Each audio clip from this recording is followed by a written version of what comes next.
feminism is what we say it is.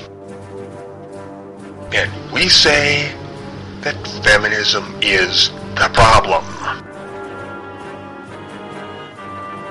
Putting the conversation where it needs to be. This is the Vanguard Report.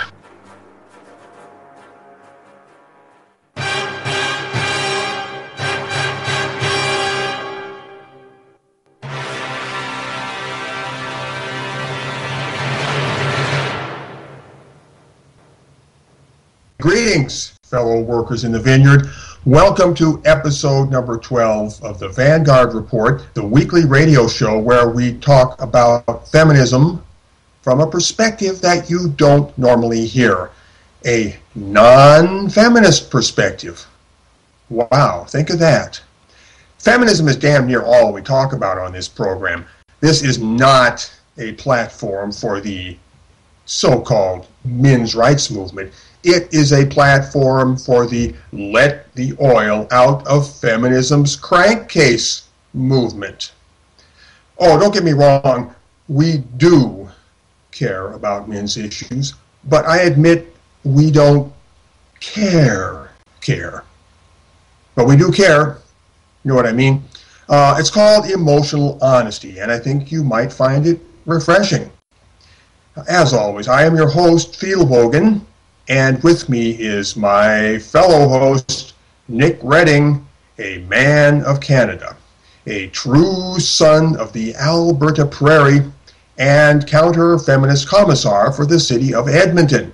And as usual, Nick is transmitting from the top of a grain elevator far out upon the wide Alberta Prairie. Nick, I know you want to say hello to the people and you want to say something else. Well, Nick, say hello to the people. Hey everybody, I'm Nick Redding from mensrightsedmonton.com, and we're going to start putting episodes of this show on our YouTube channel, which you can find just by clicking the videos link on our website, mensrightsedmonton.com. And because, unfortunately, the chat room is down this week, I can't provide any links to the story I'm going to cover here. But as many of you may know, Vice Magazine finally took a break from trashing the men's rights movement to do a little piece on the women of the men's rights movement. And it's very good. Both the video and the article can be found on A Voice for Men, and they did a damn fine job. But it's actually respectful then, is it, Nick? Yes, it is. But they, so they're finally, they gave very favorable reviews to Janet Bloomfield and Karen Strawn, but holy shit! Favorable reviews to Karen Strawn. Go on, Nick. I'm sorry. Yeah, but the thing is, this is the first time that they've ever written anything respectful about us. Every other thing that they've written about us has been an abominable hit piece. And even before that, they wrote a piece. They have a regular feature in their magazine called Crybaby of the Week, and on June 8, 2012, they had a couple of crybabies. One was Miss April Spielman, and it had to do with something at Disneyland. But the next one is about a case familiar to many non-feminists. So it's the case of Soner Yasa, the cab driver here in Edmonton. And I'd like to read their coverage about it, their coverage of it for you. It's very brief. So, Crybaby number 2, everyone involved in a story about fake rape. In brackets, is there a word for fake rape? The incident is that 4 girls took a cab. When they arrived at their destination, the driver asked them for $13 for his services. The appropriate reaction, paying for the cab that they ordered and subsequently rode in. The actual reaction, upon arrival, the 4 ladies told the cab driver that they were not going to pay for the cab. Then they exited the vehicle and told the first people they saw that the driver had attempted to molest them. Then they called the police. Luckily for Soner Yasa, the driver of the cab, he had a dash cam recording what was happening and was able to prove his innocence to the police. But then, Soner decided that just getting away with it wasn't enough, and decided to sue the young ladies for $60,000, which, I believe, puts him firmly into crybaby territory himself.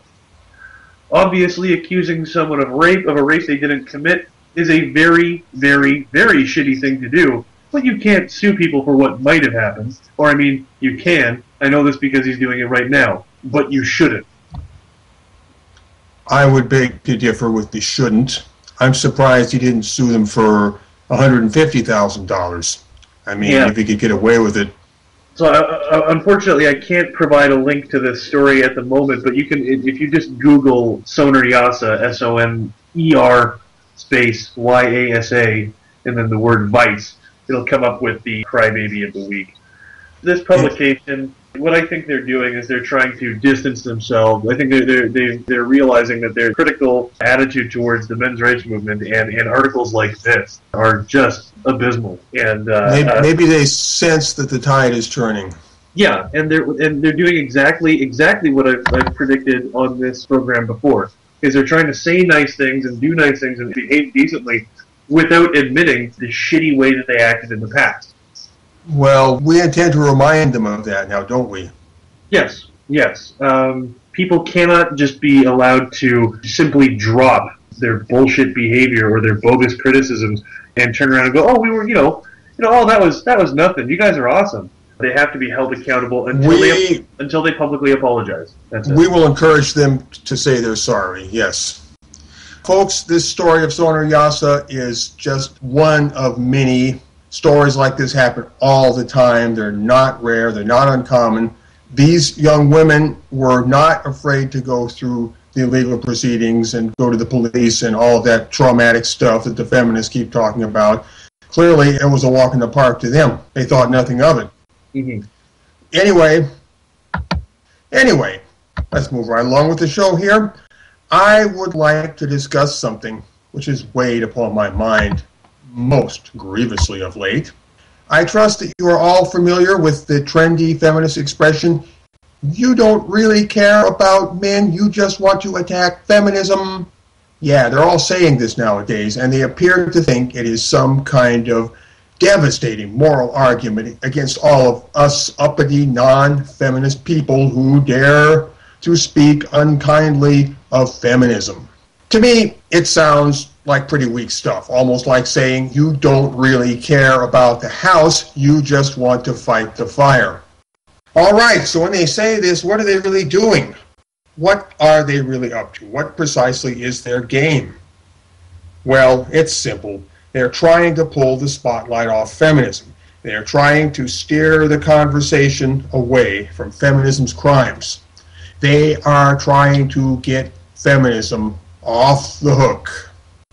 But wait, it goes deeper. When they say, you don't really care about men, you just want to attack feminism, they are trying to separate the principle of caring about men from the principle of attacking feminism. They would like to instill the phony idea that these things are somehow mutually exclusive. Furthermore, they want to incorporate caring about men into the feminist narrative in order to make themselves the authority on that subject. Finally, they want to cast attacking feminism adrift from its organic relation to caring about men. They want to rip these two things apart. Feminism will then be able to assimilate pro-male politics and turn it into a feminist brand. This will also isolate counter-feminism and make it an easy target. In this way, they hope to regain full control of the conversation and silence all effectually political, non-feminist voices. All right, feminists, I'll play your game. I admit that I don't care about the house, but I hate the fire, and I want to pour all the water on it that I can. Now, see if you can shut me up. Okay, let's move right along to the business of the evening. What is non-feminism, and what does it mean to be non-feminist? Maybe that sounds a tad bit simple-minded, but in our game, it's one of the most important questions you can ask. It comes under the heading of, where do we stand? And We shall dig as deeply into this as time permits. So, what exactly is a non-feminist? Well, that's easy. A non-feminist is a person who is not feminist. And what is an anti-feminist? That, too, is easy. An anti-feminist is a non-feminist who is consciously opposed to feminism in principle. That leads us to explain the innovative word counter-feminist. We coined this term because we wanted to express opposition to feminism in a way that could not be conflated with opposition to women, although I'm sure they'll try. Well, look at the word anti-feminist. It's ambiguous. On its face, it could be taken to mean either against feminism or against women. And sure enough, some people take it one way and other people take it the other way. A lot of people aren't even clear in their own minds about the difference, and that is exactly what the feminists want. They love it when people conflate feminist with female, just as they themselves willfully do every time they call feminism the women's movement. They capitalize on linguistic confusion in order to push those who speak against them into the chauvinist or misogynist corner. That is their little trick to place feminism beyond attack. But the word counter-feminist thwarts this. Look at that word. You can only take it one way: opposed to feminism. After all, counter-female sounds nonsensical. It's silly, which indeed it is. And now we come full circle back to non-feminist. You should understand that non-feminism is a persistent state. And so long as non-feminism persists in any form, the feminist project itself will be stymied. As a non-feminist, you embody passive opposition. You are an impediment to their plans, a boulder or even a mountain, which they cannot remove. So they can only navigate around you in one way or another, always at the expense of their time, their energy, and their convenience. And that's something I really want to stress to everybody is don't expend any more energy than you have to. Let them tucker themselves out, physically and mentally and emotionally, which they love to do. They love to emote, they love to freak out, and they love to expend their own energy. So just let them do that. Now, more than that is their moral self-assurance, which you, by your mere existence, throw into question. By your mere existence. Your passive, non-feminist presence, all by itself, poses a challenge. You are not actively opposing feminism, so they can't very well attack you without looking like the bad guy. Yet, that very same passive presence seems to imply that your right to exist is equal to theirs, which they hate, because it reduces feminism to just another idea or belief system like any other. Can you can you imagine if feminism would just reduce to something like the Mormons or the Jehovah's Witnesses and just go door to door telling people about the patriarchy? But yeah, I mean, just going instead of proclaiming it as some undeniable truth, just going around and just kind of just asking people to please, consider their beliefs. They can't stand that. It drives them crazy. For them, if you are an immutable non-feminist, it is effectually the same as being anti-feminist, because it reminds them that feminism is not the world. That is why they hate you for not being a feminist, and sooner or later, they will have no choice to attack you. I've already seen it happening. There's an article, which again I can't link to because we don't have the chat room up, but I have seen an article in which they classified neutrals along with, it was a pictograph, and they classified people who were neutral between feminism and anti-feminism along with anti-feminists. They do see them all as the same entity. But once they do attack you, assuming that you have played your cards right, you've got the moral high ground. They will have made themselves the aggressor, and you will be perfectly justified in taking the offensive on your own behalf. And finally, here's a point that bears repeating. Even when you turn into an anti-feminist or a counter-feminist, you will never stop being a non-feminist. Yeah, that's right. Someone can drop out of a particular religion, say Catholicism, and just they don't have to be a hardline atheist. They're just not Catholic. Yeah, it's being a non-feminist is a pretty catch-all term. and looking at the world in terms of feminist and non-feminist, intrinsically puts feminists in a position of a clear minority and clearly having an ideology that is not shared by the rest of the world. Yeah. Anyway, so, as you might guess, non-feminism assumes the status in this world of an autonomous power, a sovereign nation, so to speak. And in this world, sovereign nations, at least ideally, in theory, they don't tell each other what to do. They don't rule each other. Rather, they negotiate with each other and practice diplomacy with each other, if you can imagine a diplomatic feminist. Sometimes they make war upon each other too, but we'll get to that later. Of course, non-feminine is not literally a nation. It is indeed a political force or presence, and it needs a name. So we call it, very simply, the non-feminist sector. That is the name we give to it.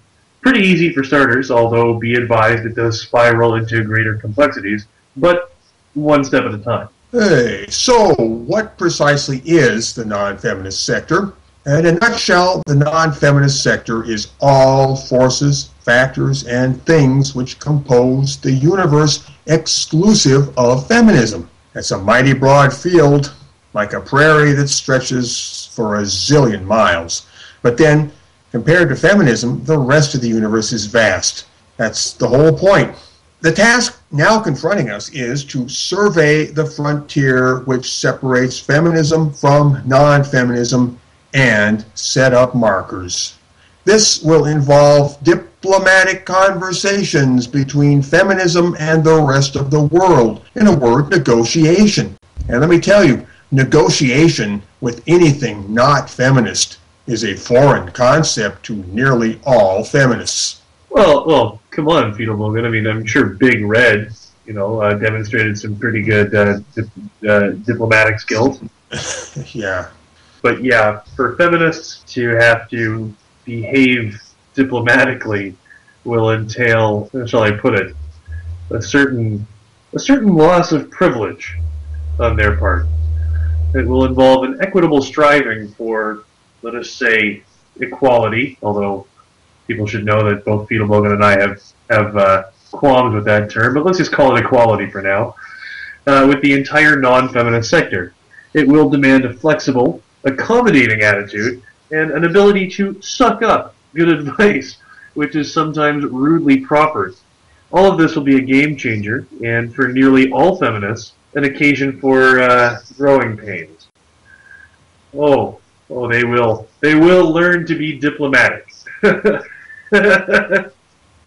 Yes, indeed. All right, we have outlined what non-feminist autonomy strives for and what the outward tokens of this might be. We have not yet touched upon the principle which defines the core of it. So, here goes. The core of non-feminist autonomy is non-feminist self-identity. Simple, isn't it? It means that non-feminism simply decides what it is and what it isn't in relation to feminism. That's all. So by implication, this means that non-feminism also defines feminism by that very process itself. In the end, it comes down to a very simple slogan that we never get tired of repeating.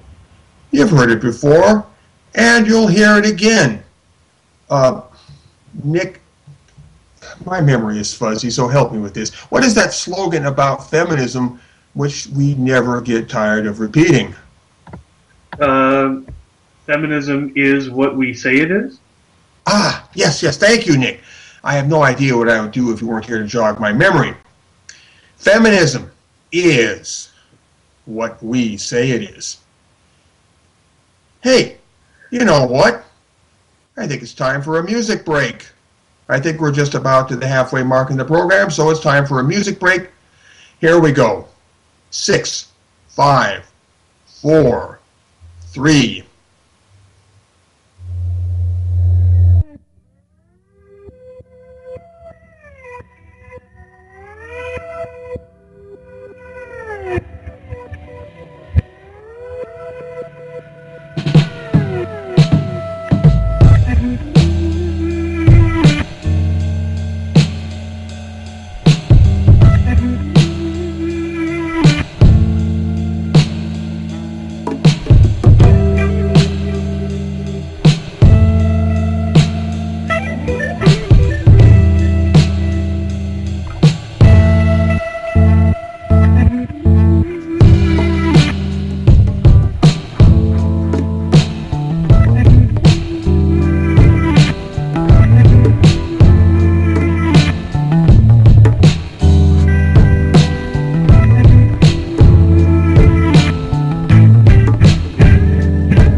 we're back for the second part of the Vanguard Report, episode number 12. I am your host, Fidelbogen, and with me is my fellow host, Nick Redding, a true son of the Alberta Prairie. Just before the break, we were talking about non-feminist self-identity. We, as non-feminist men and women, know what we are because we know what feminism is. That makes sense.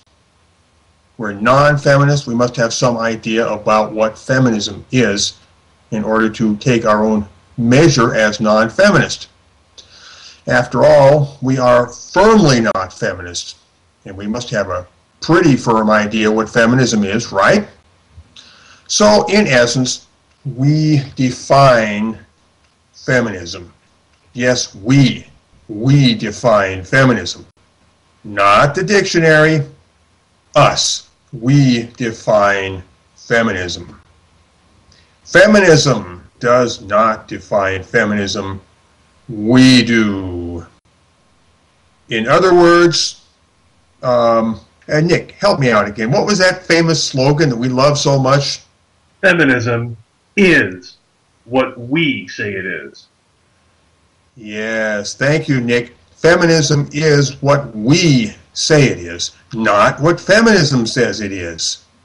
It's our turn now, after all these years, to start saying what feminism is. Oh, don't get me wrong, the feminists are welcome to gather in their little clubhouse and tell each other what feminism is, and they're welcome to believe this too. But as for the rest of us, are we bound to take them seriously? What do you think? See, the feminists have got this little thing going on called epistemic self-privilege. It means that feminism's epistemology is privileged because, well, feminism is a special snowflake. Well, they might think feminism is a special snowflake, but the trouble is that nobody else does. There is not a damn thing wrong with our eyes, thank you very much. And we have had years and years to see very clearly with our perfectly good eyes what feminism is. That's our authority. Seeing is knowing. I don't mean what feminism is supposed to be. That's what a feminist will tell you. I mean what feminism really is.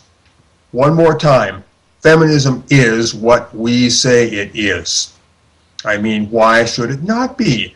Friends, that is the core of non-feminist identity. Intellectual independence of the feminist narrative. And the definition of feminism itself is the centerpiece for the feminist narrative. So when you chuck that part of it away, you chuck the whole narrative away right along with it. Well now, it's time to open up the call line. This is the Vanguard Report.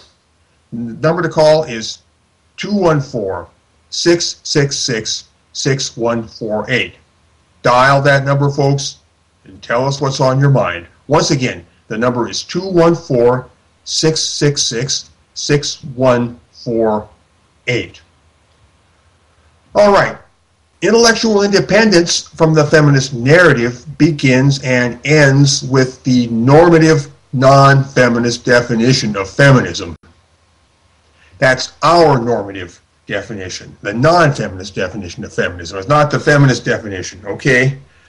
And the normative non-feminist definition of feminism is feminism, the project to increase the power of women. We say normative because, frankly, that's the only non-feminist definition of feminism that is worth a rip. If you are not feminist and if you want to make headway against feminism in this world, you need to embrace this definition and this one only as the working model of what feminism objectively is. You can embrace some other non-feminist definition of feminism, maybe, but if you do, you'll just end up spinning your wheels in the mud. This is the one that gets traction, and gets you down the road. Never forget that feminism is the project to increase the power of women. The rest is details. Isn't that right, Nick? It is. It is.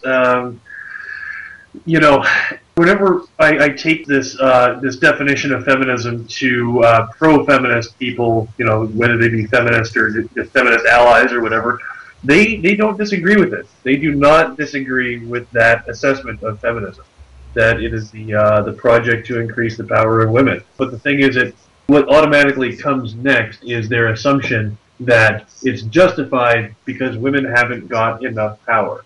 And you can see quite easily that they come from a standpoint that women do not have enough power. And people who think that they haven't got enough power, almost invariably, well, no, okay, I'm not going to say that, but it's quite common for people who think that a certain group hasn't got enough power to never understand that they have got enough power.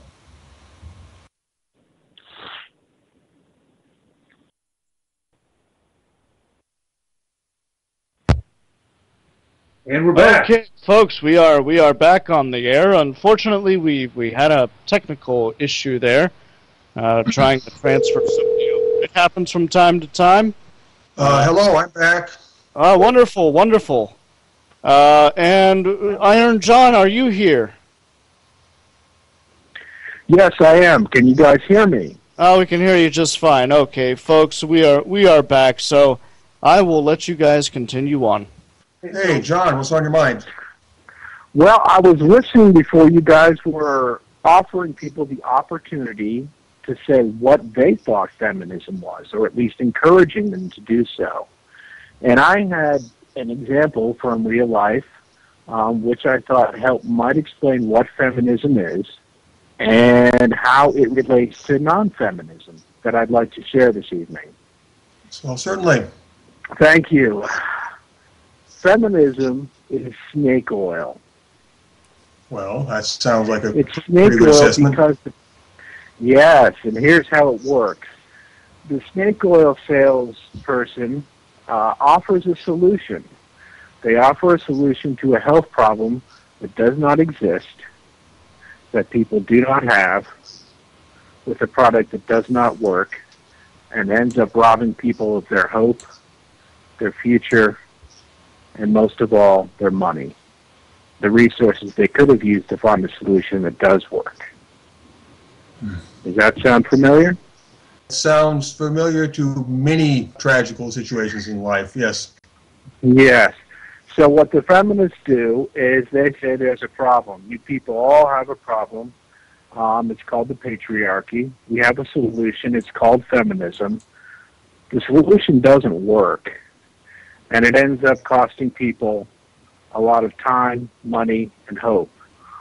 And so how we can think of non-feminism in relation to this is someone in that snake oil show crowd, standing there as a skeptical observer, beginning to ask questions about the legitimacy of just how this product really works. Is it effective? And why should we be paying so much for it? I think that would work perfectly as what we could say feminism is and what non-feminism is. What do you guys think? Well, I think that to describe feminism as snake oil, I think we could sell that just as easily as snake oil, but thank heavens it's better than snake oil. Well, it's I think it was Mark Twain. I could be wrong. I think it was Mark Twain who said it is easier to deceive someone than to convince someone that they've been deceived. I don't think we're going to have as easy a time selling non-feminism as they have had selling feminism, because when people don't like to admit that they've been had because it makes them look stupid, and and this is that's what I find that I deal with when I'm trying to tell people that feminism is snake oil. They've been purchasing it all their lives, and they don't want to admit that they've wasted all that time and money, so they just keep on doing it. Yeah, that's an unfortunate quirk of human nature there. Once you're into something, you don't want to back out. When you're committed to something, that's it. People have got their whole lives and their identities and their careers all wrapped around this way of thinking, and there's entire economic sectors and industries wrapped around this way of thinking. And to unwrap all of that, it's going to be one hell of a job. Yeah, and it's going to mean changes in infrastructure, changes in a lot of things, but the very first hurdle to get over is getting people to admit they've been had, which is not an easy task. Yeah, you have to appeal to their vanity, and you have to overcome their vanity. I certainly agree. That's going to be.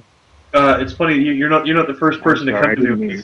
Oh no, it's okay. Iron John, you're not the first person to come to me with this comparison to snake oil. There's my buddy showed me an old I keep going on about this anti-feminism stuff, and my buddy linked me to a cartoon on YouTube. It's an old Disney cartoon, I think, and it's warning people against communism. But they don't call it communism. It's just some snake oil salesman rolls up into town with selling people an ism, and it seems to be some panacea. That helps out the business owners and the workers and the farmers and everybody. But sooner or later, everybody's just getting told what to do. That sounds familiar. Nobody likes being told what to do. Well, I know I don't. Yeah, me neither. But is there some sort of humane or compassionate way we could approach people with who have been had by this snake oil, and very gently getting them to understand and admit that they have been taken? Is there some other way, from some perhaps other field, where this is done? I've got something to say to that, if you guys don't mind. Go ahead. Now, the only compassionate way to deal with it is just tell them the truth. I mean, you can't soften a blow like, oh, well, your ideology is bullshit. I mean, well, you don't really, want to be. Can we really soften it any more than simply telling them the truth? No, I don't think so. You don't want to be wantonly cruel to them. But the truth all by itself stings plenty. So just lay the truth on them. Yeah, I'm just saying, there's no easy way to break it to somebody that Santa Claus isn't real, and the Tooth Fairy is Mama with a quarter. You just either way, it's gonna suck. The real compassion has to do with the fact you tell them at all. That's where the real compassion lies. Yeah, in the comments section of my YouTube videos, most notably the presence that we had at the 2014 Slut Walk here in Edmonton, I'm getting a lot of flack over being rude or not being sensitive iteugh to the feminists. And look who's talking. Look who's talking, man. That's the same iteration of, oh, my little pussy hurts, that I've heard for the last 5 years. That's all that is. Yeah, and well, I'm getting people claiming to be MRAs or pro men's rights or anti-feminists or whatever, who are coming in and telling me that I should lay off the rude approach. I think they call those concern trolls now, don't they? Yeah. I call them fucking keyboard warriors, and my answer to them is, you get out on the fucking street and see how well you fucking do. Yeah, well, sometimes I am that abrupt with them, but sometimes I tell them the same message in a different tone, not the tone police, James, but to say if you think that you can do a better job of it, if you think that your reasoned, polite approach is better than my kicking over beehives, then please go there, do it, film it, put it on YouTube, and we can compare your methods to mine. The softball approach failed us for years and years, and it's only when we started playing hardball that things started moving. Yeah. So, at least in the initial stages, you got to play hardball. You got to be a little bit rough. I don't think there's any help for that. So, in short, right now, no, there is no sensitive way to tell them. Because I remember watching the tea time, whatever it was, between Cafe and Karen Strawn. And as everybody knows, Cafe is very erudite, they're very sensitive, they're almost politically correct. Too much for their own good. And they were talking, the conversation they were having with Karen gone around to Men's Rights Edmonton. This is around the Don't Be That Girl thing. And the thing is, we are openly rude, we're openly brazen, we have anti-feminism right on the front page of our website. Cafe declares that they are not anti-feminist and that they are not men's rights. But they, despite them minding all their P's and Q's, they probably get even more hatred and vitriol than we do. Mm-hmm. So if the other side perceives a threat in any way, whether it's a polite threat or a nasty threat, doesn't matter. The perceived threat is the thing that counts. That's the thing that triggers them. Just even if you just say, I disagree with this, I don't think we live in a patriarchy, that's pretty mild, but it will be seen as a full-blown attack.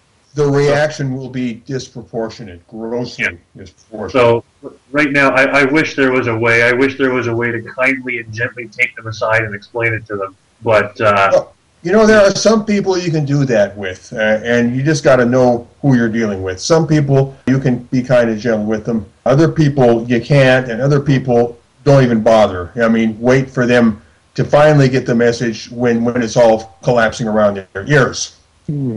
Well, that's a very interesting way of putting it. The question is, once we have broken through to them, if that's possible, and whether it's an opponent or whether it's a neutral party, I think probably the best thing we could do is offer them an authentic alternative. Any idea what that might be? Could it be non-feminism instead? Exactly. Non-feminism, I don't see us selling them anything in particular. I see us doing nothing more than restoring them to reality and putting their feet on the road and saying, now you are free, now you can walk on your own feet again. And I think that all by itself is an enormous gift. Yeah, I come at this knowing, like, I was right in with the social justice warriors here in Edmonton, right in with the feminists, and I started, like, I was having a problem with them all on my own, and I went out and I started looking, but I find that there is no convincing, there's no convincing people. People just have to hear about what we're doing. They just have to hear that there is an alternative, and the people who want an alternative already will come to our side. They will come to our side. They will come to our side, and our numbers will grow. And the diehards, when they see our numbers growing, that's when self-doubt begins to creep in, and they begin to wonder. Yeah. But they can't be reached directly. They can only be reached indirectly. When they see members of their own peer group jumping ship, then they're going to go into panic mode. Then some of them will begin to doubt, and then their worldview, their character armor will begin to crumble. Some of them might do crazy things, so we got to look out for that as well. Yeah, but for the most part, just going up and explaining it to them, feminism will never yield to mere persuasion. It will never ever happen. You just like with every ideology, you've got people who will never admit they've lost. But a good deal of feminists and feminist supporters, they're just doing the thing to do. They're just doing the hip thing. Once it becomes unhip, you'll see massive sections of their numbers just wither away. Well, I think the comforting thing from our perspective is that the people we're dealing with are not monolithic. Feminists like to say that feminism is not monolithic, and that statement is either true or false depending on how you take it. I mean, feminism as an ideology, as a social organism, functions monolithically in its purpose, but the human elements that compose it are far from monolithic. And if we exploit the human diversity, that's how we make headway. We get some of them to fall away from the cult. Yeah, we've only got it. We're quickly approaching the brick wall of death here. But I did want to say something. When I went out to go meet a guy out in Vancouver a couple years ago, I was introduced to a guy, Neil Westlake, and he's a really cool guy. He lives with his wife and kids, but he was a radical feminist before he was an MRA. His road to Damascus moment was when he was taking part in the Occupy movement in Vancouver, and he started seeing that people were given preference in terms of speaking because of the color of their skin or their sexual orientation or their sex. And he just went, what the fuck is this? And he jumped ship, and he came over to us. Nobody had to explain anything to him. I don't think he's unique. I think there's more like him out there. Yeah, I was a social justice warrior. Nobody had to come in, and nobody had to convince me, and I didn't have to convince a single member of Men's Rights Edmonton. All we have to do is just broadcast as loudly as we can, and people would just keep coming over.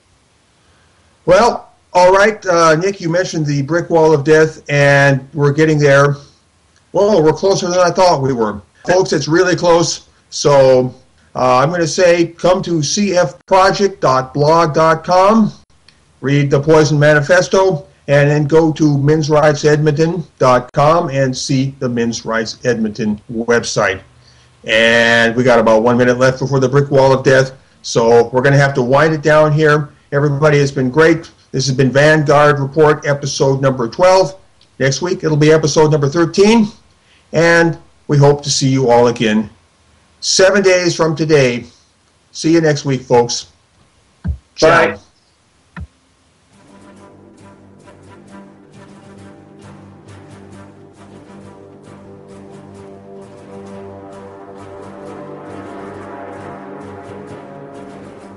Feminism is what we say it is.